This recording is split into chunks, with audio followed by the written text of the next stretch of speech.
అందరికీ నమస్కారం. మనందరికీ తెలుసు కరోనా అన్న ఒక ఉపద్రవం మనందరి మీద ఒక పిడుగులా పడింది. దీని నుంచి కొన్ని కోట్ల మంది ఉపాధి కోల్పోయి రోడ్డున పడ్డారు.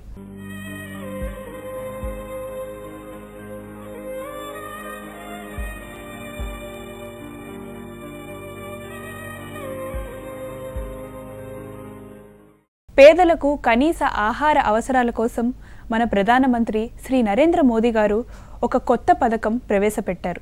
అదే ప్రధానమంత్రి गरीब कल्याण अन्न योजना. हमारे गरीब भाई बहनों की आजीविका को ध्यान में रखते हुए किया गया है.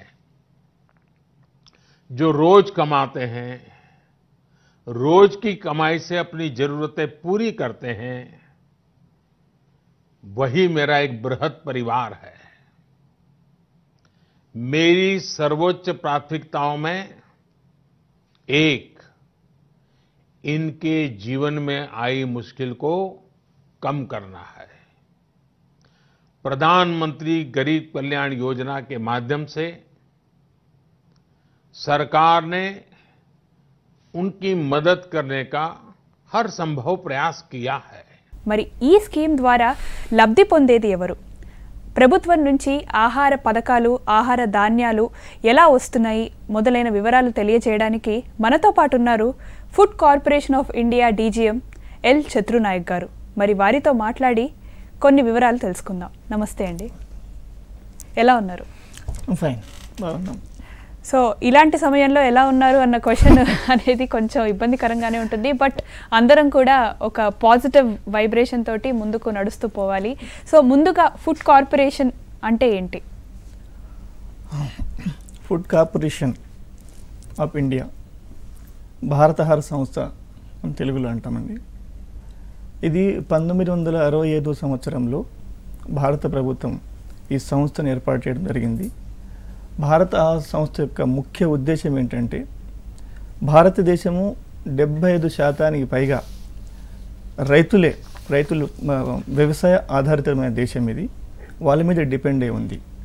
సో రైతులకు ఒక నిర్దిష్టమైన మినిమం సపోర్ట్ ప్రైస్ అని ఒక రేటు ఫిక్స్ చేయడం జరుగుతుంది భారత ఆహార సంస్థ ద్వారా, భారత ప్రభుత్వం ద్వారా. సో అది రైతుకి అందుతుంది ఆ రేటు. అదే కాకుండా ఇప్పుడు అన్సర్టన్ కెలామిటీస్ ఏమైనా జరిగినాయి అనుకోండి, కరువు కానీ ఎట్లాంటి తుఫాన్ వల్ల కానీ ఏమైనా దేశానికి ఏమైనా పెద్ద ఉపద్రవం జరిగితే ఆ టైంలో భారత దేశానికి సంబంధించినటువంటి ప్రతి అందరికీ ఒక బఫర్ స్టాక్గా ఆహార ధాన్యాలను మేము నిల్వ ఉంచుతాం. అది భారత సంస్థ యొక్క ఇంకో ఉద్దేశం. ఇదే కాకుండా ది మినిమం సపోర్ట్ ప్రైస్ అది ఆల్రెడీ మీకు చెప్పాము.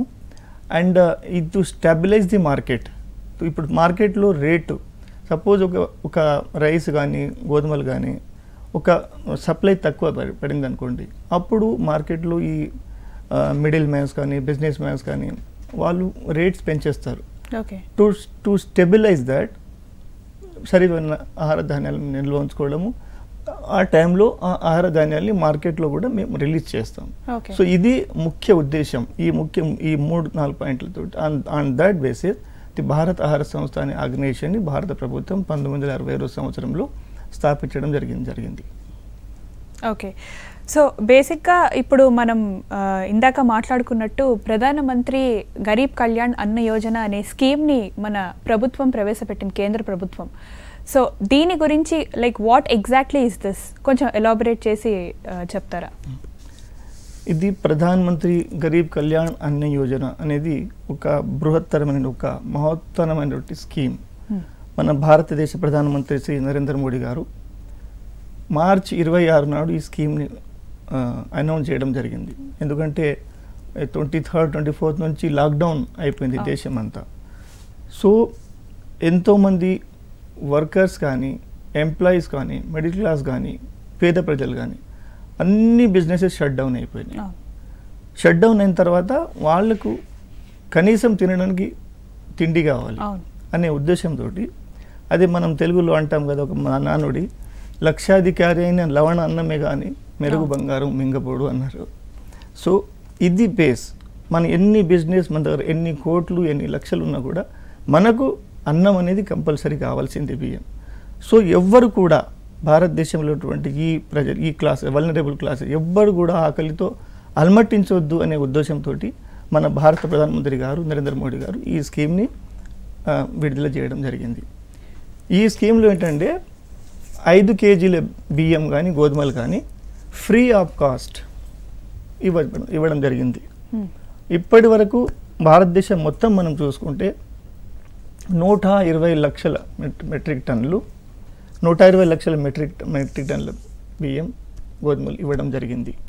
And when we come to the తెలంగాణలో 2,87,000 టన్నులు, అంటే ఏప్రిల్, మే, జూన్ ఈ 3 నెలలకు సరిపోయేటువంటి బియ్యం ఆల్రెడీ ఎన్ఎఫ్ఎస్సిలో national food security act card ఉన్న వాళ్ళు ఏదైతే బెనిఫిట్ తీసుకుంటున్నారో దానికి అడిషన్గా ఇంకో 5 కేజీస్.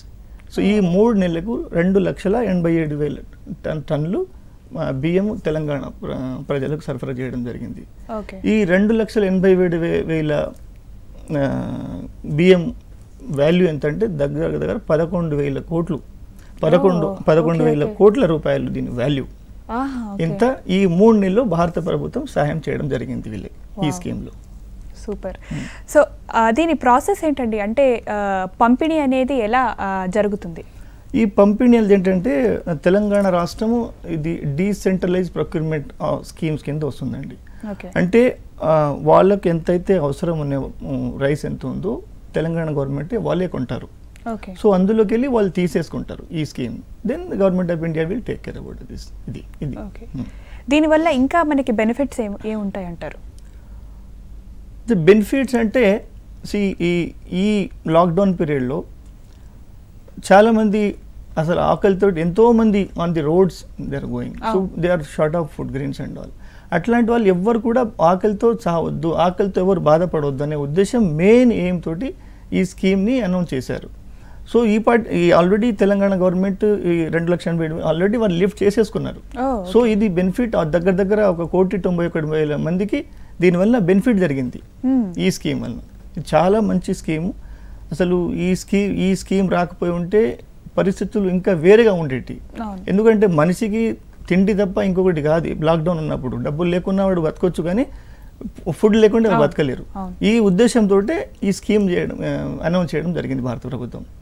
ఓకే. సో ఇంకొక డౌట్ నాకేమొచ్చింది అంటే లైక్ ఇది ప్రస్తుతానికి 3 నెలలకి మనకి అనౌన్స్ చేశారు. సో ఫ్యూచర్లో ఇంకా పరిస్థితి ఇలానే ఉండి ఇంకా ఇలానే కొనసాగితే మరి ఫ్యూచర్ పరిస్థితి ఏంటి? ఫ్యూచర్ పరిస్థితి గురించి ఇప్పుడు చెప్పడం సమంజసం కాదు.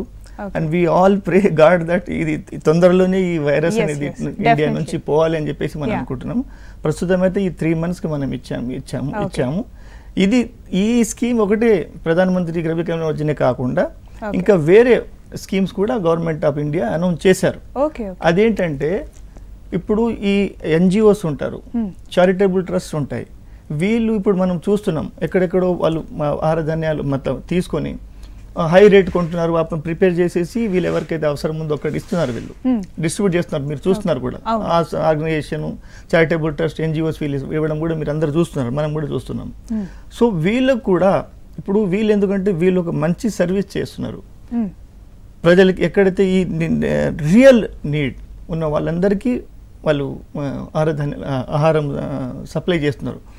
వీళ్ళకు కూడా ఒక రీజనబుల్ రేట్లో మనము ఆహార ధాన్యాలు సప్లై చేయాలి అనే ఉద్దేశంతో భారత ప్రభుత్వము, మన ప్రధానమంత్రి గారు, మా రామ్ విలాస్ పాస్వాన్ గారు, మా శాఖ మంత్రివర్యులు, మా సిఎండి గారు శ్రీ డివి ప్రసాద్ గారు, అందరు ఇంకో స్కీమ్ ఇవ్వడం జరిగింది. అదేంటంటే చారిటబుల్ ట్రస్ట్ ఒక రీజనబుల్ రేట్లో ఆహార ధాన్యాలు సప్లై చేయాలి.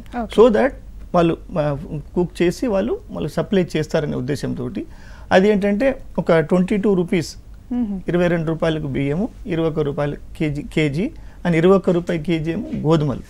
ఈ స్కీమ్లో సబ్సిడైడ్ రేట్లో ఇది ఇవ్వడం జరుగుతుంది. ఆల్రెడీ ఈ స్కీమ్లో ఇప్పటికీ దాదాపు 550 టన్నుల కంటే ఎక్కువనే వాళ్ళు లిఫ్ట్ చేశారు. సో ఇది ఆల్రెడీ లిఫ్ట్ చేశారు అండ్ వాళ్ళు సప్లై కూడా చేస్తున్నారు ఈ స్కీమ్లో. ఓకే. సో ఇది కాకుండా ఇంకా మనకి ఫ్యూచర్లో రాబోయే స్కీమ్స్ ఎలాంటివి ఉండబోతున్నాయి? ఇది కాకుండా ఇప్పుడు ఈ 2 స్కీమ్లు కాకుండా ఇంకోటి ఏంటంటే ఇప్పుడు ఎన్ఎఫ్ఎస్ఏ కార్డ్ హోల్డర్స్కి వాళ్ళు తీసుకుంటున్నారు. సో ఇంకా స్టేట్ గవర్నమెంట్ స్పాన్సర్డ్ స్కీమ్స్ కొన్ని ఉన్నాయి other than NFSA card holders. వాళ్ళకు కూడా గవర్నమెంట్ ఆఫ్ ఇండియా ఈ సబ్సిడైజ్ రేట్లో ఆహార ధాన్యాలు ఇవ్వడం జరుగుతుంది. అది కూడా 22 రూపీస్ అండ్ అదే ఆల్మోస్ట్ అదే రేట్లో అది కూడా almost 1 lakh tons, more than 1 lakh ton have been allotted to the government of Telangana. అది ఇది ఒకటి. ఇంకొకటి ఏంటంటే ఇప్పుడు మొన్న మనం చూస్తున్నాం రోడ్లెంబడి ఎక్కడ చూసినా వలస కార్మికులు పాపం వాళ్ళు ఎట్టో వెళ్తున్నారు, మధ్యలో వాళ్ళకి ఫుడ్ ఈ ఆహారం లేకుండా ఫుడ్ లేకుండా వాళ్ళు ఉండలేరు. And to come out of that వాళ్ళకి హెల్ప్ చేయాలనే ఉద్దేశంతో భారత ప్రభుత్వం ఏం చేసిందంటే ప్రతి రాష్ట్రానికి some quantity of grains allot చేసింది. అంటే తెలంగాణకి మే జూన్కి 2 monthsకి 19,000 టన్నులు ఇది కూడా ఇచ్చింది ఈ స్కీమ్.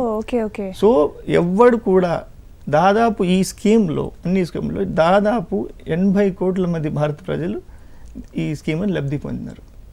గ్రేట్. నిజంగా మనకి ఇలాంటి ఒక టఫ్ టైంలో మన గవర్నమెంట్ మనతో పాటు ఇంత మంచిగా హెల్ప్ చేయడం అనేది నిజంగా మాటల్లో చెప్పాల్సిన విషయం కాదు. ఇది సచ్ అ గ్రేట్ ఇనిషియేటివ్ అనే చెప్పాలి.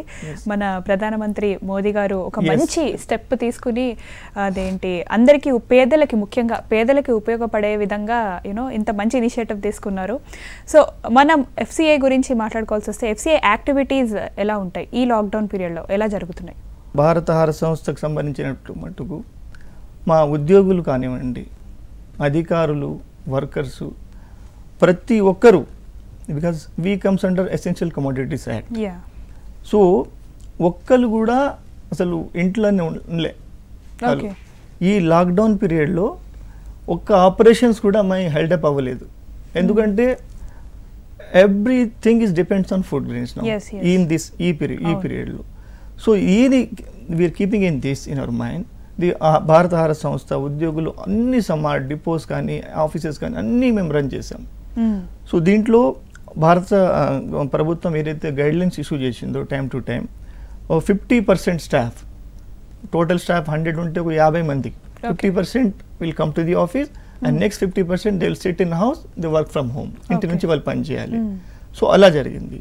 అండ్ లేబర్స్ బై దేవుడి దేవలన ఇంతవరకు ఒక్క FCI ఎంప్లాయీ కానీ ఒక వర్కర్ కానీ ఎవ్వరు కూడా ఈ కరోనా వైరస్ పడలేదు. So till today we're all safe and all our employees are working 24/7 so to give services to the nation. So ఈ పీరియడ్లో లాక్డౌన్ పీరియడ్లో 4,35,000 టన్నులు ప్రొక్యూర్మెంట్ చేయడం జరిగింది. ప్రొక్యూర్మెంట్ అంటే సేకరించడం అన్నమాట బియ్యం. సో ఈ పీరియడ్లో అంటే ఎక్కడ కూడా హ్యాంపర్ అవ్వలేదు. FCI ఆపరేషన్స్ ఎక్కడ కూడా హ్యాంపర్ కానివ్వలేదు. So 4,35,000 MTs of fruit grains మేము ప్రొక్యూర్మెంట్ చేయడం జరిగింది. దీనికంటే ఇంకా గొప్ప విషయం ఏంటంటే ఇట్లాంటి ఈ పరిస్థితుల్లో అసలు జనాలు బయటకు రావడానికి భయపడుతున్నారు. అట్లాంటి పొజిషన్లో కూడా మా డిస్ట్రిక్ట్ మేనేజర్స్ కానివ్వండి, మా డిస్ట్రిక్ట్ ఆఫీసులో పనిచేసే మా స్టాఫ్ కానీ మా వర్కర్స్ కానీ పనిచేసి దాదాపుగా 13 లక్షల టన్నులు బియ్యము మనము కర్ణాటక, కొంత తమిళనాడు, కేరళ, జార్ఖండ్, వెస్ట్ బెంగాల్ ఇట్లాంటి ఈ స్టేట్స్కి 13 లక్షల టన్నులు మేము లోడ్ చేసి పంపించాం తెలంగాణ భారత ఆహార సంస్థ. సో ఇదంతా మా ఉద్యోగులు, మా వర్కర్స్, మా అధికారులు అందరూ ప్రతి ఒక్కటి సమిష్టి కృషి. ఇది దానివల్ల మేము ఇంత సక్సెస్ఫుల్గా ఈ ఆపరేషన్ చేయగలిగినాం. Very nice. నిజంగా చాలా అప్రిషియేట్ చేయాలి. ఎందుకంటే మనకి ఈ పాండమిక్లో అటు డాక్టర్స్, నర్స్తో పాటు కూడా ఇలాంటి food corporation of India employees కూడా కష్టపడి పనిచేస్తున్నారు. అంటే మనిషి తినడానికి బేసిక్గా ఎంప్లాయ్మెంట్ లేకపోయినా పర్వాలేదు, కానీ తినడం అనేది చాలా ఇంపార్టెంట్. లైక్ తిండి లేకపోతే బతకలేడు మనిషి. సో ఫుడ్ సప్లై చేయడం అనేది నిజంగా such a great great step and great initiative. ఇలాంటి టఫ్ టైమ్స్లో కూడా వర్క్ చేస్తున్నారు. సో మీ అందరికీ కూడా థ్యాంక్ యూ సో మచ్ అందరి తరఫు నుంచి నేను చెప్తున్నాను. సో ఇప్పుడు ఎంప్లాయీస్ అండ్ వర్కర్స్కి మీరు ఇచ్చే ఫెసిలిటీస్ ఎలా ఉంటున్నాయి? ఎంప్లాయీస్ అండ్ వర్కర్స్కి ఏంటంటే అండి, భారత ప్రభుత్వం టైం టు టైం వాళ్ళు కొన్ని గైడ్లైన్స్ ఇష్యూ చేశారు. సో అవి అన్ని స్టేట్ గవర్నమెంట్స్ కూడా అవి ఫాలో చేయాల్సిందే and we're also following it. ఇప్పుడు ప్రొక్యూర్మెంట్ చేసే మా డిపోస్లో ఉండండి ఇష్యూస్ కానీ ప్రొక్యూర్మెంట్ డిపోలో జరుగుతున్న ఆపరేషన్స్ అంతా సో డిపోలో ఎంటర్ అయ్యే ముందు మా వర్కర్స్ కానివ్వండి, మా స్టాఫ్ కానివ్వండి, ట్రక్ డ్రైవర్స్ కానివ్వండి, ఎవరైనా మిల్లర్స్ కానివ్వండి, అందరూ వస్తారు డిపోలో. Okay. So as soon as the enter inside the gate దగ్గరే మేము శానిటైజర్స్ అన్ని పెట్టాము.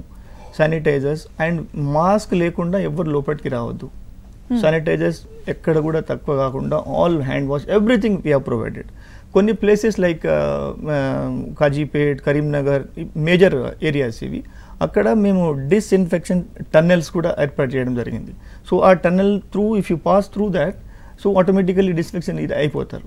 సో అవి అన్నీ అరేంజ్ చేసాం.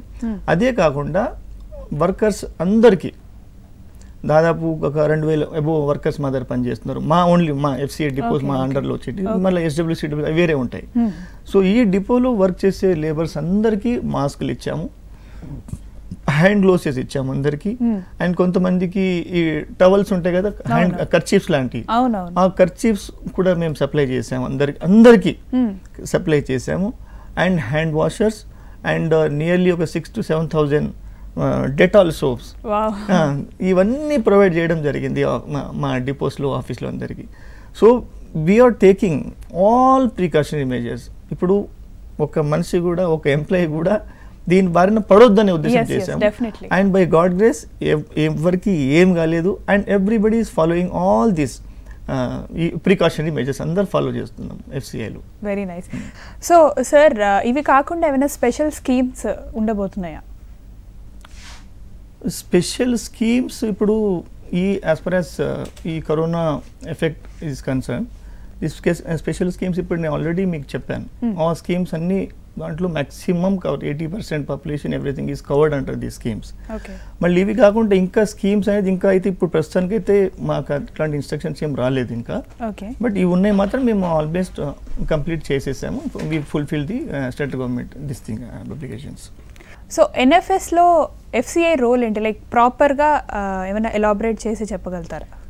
NFS అంటే నేషనల్ ఫుడ్ సెక్యూరిటీ యాక్ట్ 2013లో వచ్చింది ఈ స్కీమ్. ఈ స్కీమ్లో ప్రతి పర్సన్కి, ఎలిజిబుల్ పర్సన్కి 5 kgs ఆఫ్ గ్రెయిన్స్ ఇస్తున్నారు. ఓకే. సో అది రెగ్యులర్ స్కీమ్, రెగ్యులర్గా అవి ఇస్తూనే ఉన్నారు. దీనికి అడిషన్గా, in addition to this 5 kgs, ఈ ప్రధాన్ మంత్రి గ్రామీణ్ ఎప్పుడైతే ఇప్పుడు మీకు ఈ స్కీమ్ PMJKY ఇచ్చామో అందులో ఇంకా 5 kgs ఇస్తున్నాం. ఆ 5 kgs అనేది కంప్లీట్గా ఫ్రీ ఆఫ్ కాస్ట్. అది కంప్లీట్గా ఫ్రీ ఆఫ్ కాస్ట్. సో ఇది ఎంటైర్ దీనికి ఎక్స్పెండిచర్ ఏమున్నా కూడా భారత ప్రభుత్వం భరిస్తుంది మొత్తం. సో ఇప్పుడు ఈ స్కీమ్ కింద 2.87 lakhs మెట్రిక్ టన్స్ మేము ఆల్రెడీ గవర్నమెంట్ ఆఫ్ తెలంగాణ వాళ్ళకి ఇచ్చాం. ఏప్రిల్ మే జూన్ 3 months కి. సో దీని value when you see the in current this thing, అది దాదాపుగా 11,000 కోట్లు దీని వాల్యూ. ఈ ఫుడ్ గ్రెయిన్స్ మేము ఇచ్చింది గవర్నమెంట్కి. సో దీనివల్ల ఆల్మోస్ట్ ఒక 1,91,00,000 మంది తెలంగాణ ప్రజలు దీనివల్ల ఇది ఉపయోగించుకున్నారు. వాళ్ళకి హెల్ప్ఫుల్గా అయింది దీనివల్ల food grains. So sir, Antyodaya అన్న యోజన ఈ స్కీమ్ గురించి ఒకసారి ఎక్స్ప్లెయిన్ చేస్తారా? అంత్యోదయ అన్న యోజన అంటారు AY ఈ స్కీమ్. సో ఈ స్కీమ్ కింద 35 kg బియ్యం వాళ్ళకి వస్తుంది. ఓకే. సో వాళ్ళకు కూడా 5 kgs ఎక్స్ట్రా ఫుడ్ గ్రెయిన్స్ భారత ప్రభుత్వం ఇవ్వడం జరిగింది. అంటే ఈ స్కీమ్స్ ఇప్పుడు చేసిన అన్ని ఆల్మోస్ట్ ఈ స్కీమ్స్ వాల్యూ అరౌండ్ 46,000 crores లో అవుతుంది ఇవన్నీ దీనికి. సో అవి ఇవ్వడం జరుగుతుంది. అండ్ అంటే ఇప్పుడు మీరు ఇంతకుముందు అడిగారు కరోనా ఎఫెక్ట్ ఏమైనా వర్కర్స్కి కానీ డ్యూరింగ్ ఆపరేషన్స్ ఏమైనా అవుతే what sort of measures going to take అన్నారు కదా. దీంట్లో ఈ భారత ప్రభుత్వం, మన ప్రధానమంత్రి గారు through food corporation of India ఒక కాంపన్సేషన్ స్కీమ్స్ ఒకటి అనౌన్స్ చేయడం జరిగింది అనమాట. బై గాడ్ గ్రేస్ ఇంతవరకు భారత ఆరోగ్య సంస్థలు పనిచేస్తున్నటువంటి వర్కర్ కానీ స్టాఫ్ కానీ ఎవరికి కానీ ఏం కాలేదు. ఒకవేళ ఈ కరోనా వైరస్ బారిన పడి ఏమైనా అవుతే సో వాళ్లకు ఎట్లాంటి ఫైనాన్షియల్ అసిస్టెన్స్ ఇవ్వాలి అనే ఉద్దేశంతో సేఫ్ గార్డ్, ఎందుకంటే 24/7 వీఆర్ వర్కింగ్. మా ఈ 3 months ఈ లాక్డౌన్ పీరియడ్లో మా ప్రొక్యూర్మెంట్ కానీ, మా మూవ్మెంట్ కానీ, మా డిస్ట్రిబ్యూషన్ కానీ ఎక్కడ కూడా ఎఫెక్ట్ అవ్వలేదు. సో ఇంత సక్సెస్ఫుల్గా ఆపరేషన్స్ మేము చేసామంటే బికాస్ మా ఎంప్లాయీస్, మా వర్కర్స్, మా అందరి కృషి వల్ల ఇది జరిగిందని చెప్పొచ్చు. సో ఈ ఇంపార్టెన్స్ని దృష్టిలో పెట్టుకుని భారత ప్రభుత్వం ఏం చేశారంటే వాళ్ళు ఒక కాంపెన్సేషన్ స్కీమ్ని ఒకటి అనౌన్స్ చేశారు. దాంట్లో category 1 officer suppose if anything goes wrong, so he will get around 35 lakhs category 1కి, అండ్ కేటగిరీ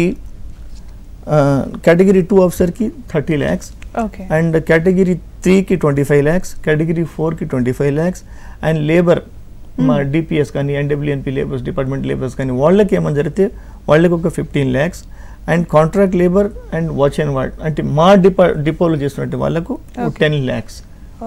ఫైనాన్షియల్ కాంపెన్సేషన్ కూడా వాళ్ళకి ఇవ్వడం జరుగుతుంది ఈ విషయం. సో ఇప్పుడే మనం మాట్లాడుకున్నాం అంత్యోదయ అన్న యోజన స్కీమ్ గురించి. సో ఈ స్కీమ్ ద్వారా లబ్ధి పొందేవారు ఎవరు అండ్ ఎవరికి ఎలా ఇవ్వడం జరుగుతుంది? ఇది అంటే ఇది ఈ ఏవై ఎన్ఎఫ్ఎస్ఏ కాకుండా ఈ సపరేట్ కార్డ్స్ ఇవి. ఓకే, ఇవి వీళ్ళకు కూడా ఇప్పుడు 5 kgs ఎక్స్ట్రా ఇవ్వడం జరిగింది. Okay okay. సో సార్, మీ లాక్డౌన్ పీరియడ్, మీ క్వారంటైన్ పీరియడ్ ఎలా జరుగుతుంది పర్సనల్గా? Like personal question. మా పర్సనల్ అంటే it's very tough we can say. ఇంట్లో పిల్లలు, wife and all they are all lockdown, అంతా ఇంట్లో ఉంటారు. I'm the only person we're going out for doing this, and I can proudly say that we're doing a national duty ఇట్లాంటి ఈ సిచ్యువేషన్లో. ఈ lockdown పీరియడ్లో ఏం చేసామంటే మేము ఈ ప్రెగ్నెంట్ ఉమెన్స్ ఉంటారు, we have disallowed them not to cum office, and physically ఈ డిసేబుల్డ్ ఎంప్లాయీస్ ఎవరైనా ఉంటే వాళ్ళకు కూడా మేము allowed them to work from home. So ఇట్లాంటి మెజర్స్ మేము అంతా తీసుకున్నాం. 50% మ్యాక్సిమం, అది కూడా డిస్టెన్స్ మెయింటైన్ చేసి. వీ హ్యావ్ మేడ్ ఆల్ మాకు క్యూబికల్స్ ఉన్నాయి. సో ఎవరికి దగ్గర ఇట్లా ఫిజికల్ ఇది కంటామినేషన్ కావద్దు అనే ఉద్దేశంతో అందరినీ దూరం కూర్చోబెట్టాము. అండ్ 50% వాళ్ళతో మేము ఆఫీస్ రన్ చేసాము సక్సెస్ఫుల్గా. రెగ్యులర్గా ఆల్ ఎంప్లాయీస్ వస్తే ఆఫీస్ ఎలా నడుస్తుందో అది అలాగే మొత్తం ఇంత మంత్ మేము నడిపించాము. అంటే వాళ్ళ ఇంట్లో కూర్చొని ఇప్పుడు ఈ వర్క్ ఫ్రమ్ హోమ్ కూడా బాగానే చేస్తున్నాను. Sir, so thank you so much sir, మా స్టూడియోకి వచ్చి మంచి గవర్నమెంట్ ప్రవేశపెట్టిన ఒక మంచి స్కీమ్ గురించి ప్రాపర్గా ఎక్స్ప్లెయిన్ చేశారు అండ్ ప్రజలకు కూడా తెలియజేశారు. సో ఫైనల్గా మీరు ఆడియన్స్కి ఇచ్చే సలహాలు, సూచనలు ఈ లాక్డౌన్ పీరియడ్లో పాటించవలసిన? ఇది మనం చూస్తూ ఉన్నాము, పేపర్స్, టీవీస్, ప్రతి ఒక్కరు, doctors, friends, everybody is advising not to leave the house. అసలు పని లేకుండా ఎవరు బయటికి రావద్దు. ఎందుకంటే అది ఫిజికల్ కంటే మనిషికి దూరం, ఎంత దూరం మనం డిస్టెన్స్ మెయింటైన్ చేస్తే అంత తక్కువగా మనం ఈ బారిన పడే ఇది ఉందన్నమాట. We can protect from that. So ప్రజలకి చెప్పేది ఏంటంటే దయచేసి అనవసరంగా బయటికి రావద్దు, unless until it's head going or anything. అట్లాంటప్పుడు మాత్రమే ఎవరన్నా ఉండి, అది కూడా ఆల్ ప్రికాషన్స్ అన్నీ, మాస్క్ లేకుండా, ఇప్పుడు మాస్క్ లేకుండా హ్యాండ్ శానిటైజర్ ఎప్పుడు జేబులో ఉంచుకోవాలి, మాస్క్ వేసుకొని బయటికి వెళ్ళాలి. అది నేను చెప్పేది. Okay sir, thank you so much once again. నమస్తే అండి.